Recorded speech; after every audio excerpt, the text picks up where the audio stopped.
Cette rame TGV qui pénètre en gare de Strasbourg représente à elle seule la détermination et la pugnacité de l'Alsace et de sa capitale.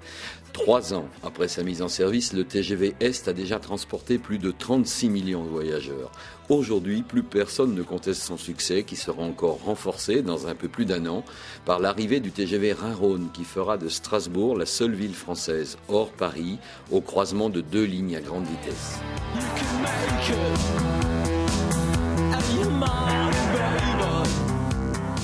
Une femme illustre bien l'évolution de Strasbourg. Catherine Trautmann a été maire de Strasbourg durant 2 mandats successifs de 1989 à 2001.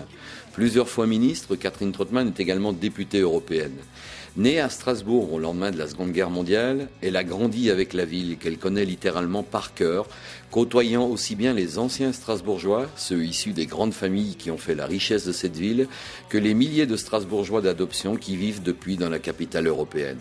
Catherine Trautmann est donc le témoin idéal pour un rapide flashback sur sa ville natale. Strasbourg a changé parce qu'il y a 20 ans, nous étions dans une période de transition.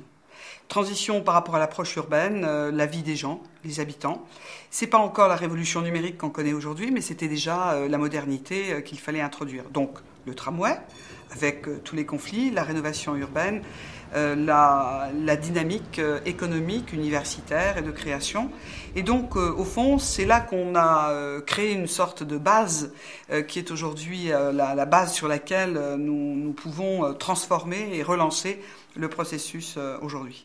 Vice-présidente de la communauté urbaine de Strasbourg depuis les dernières élections municipales, Catherine Trautmann est désormais en charge du développement économique de la capitale alsacienne. Une action qui, pour elle, s'inscrit en harmonie avec la personnalité profonde de sa ville.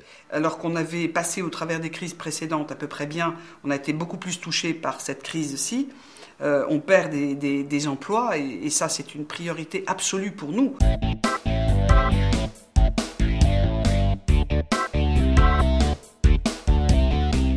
Les relais sont en place. Alain Beretz est devenu, il y a plus de 18 mois, le président de l'Université de Strasbourg, jadis morcelé en 3 établissements publics d'enseignement supérieur et qui a été unifié le 1er janvier 2009 pour devenir la première université de France avec plus de 45 000 étudiants.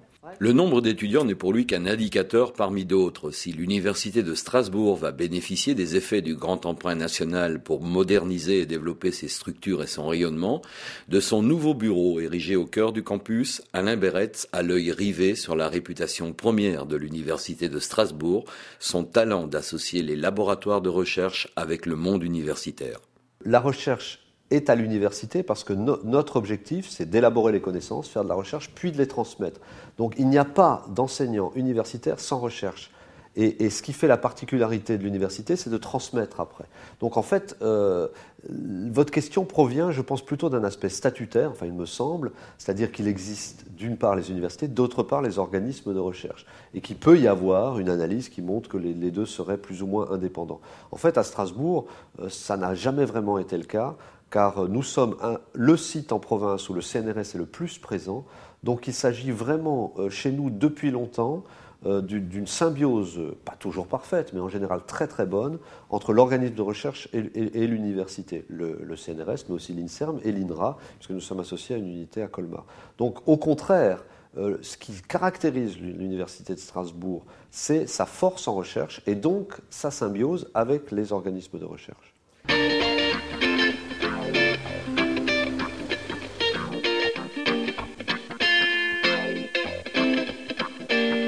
Michel Münzenhütter est le directeur général France de SEV Usocom, un groupe patrimonial allemand, leader européen des systèmes de mobilité sur site industriel.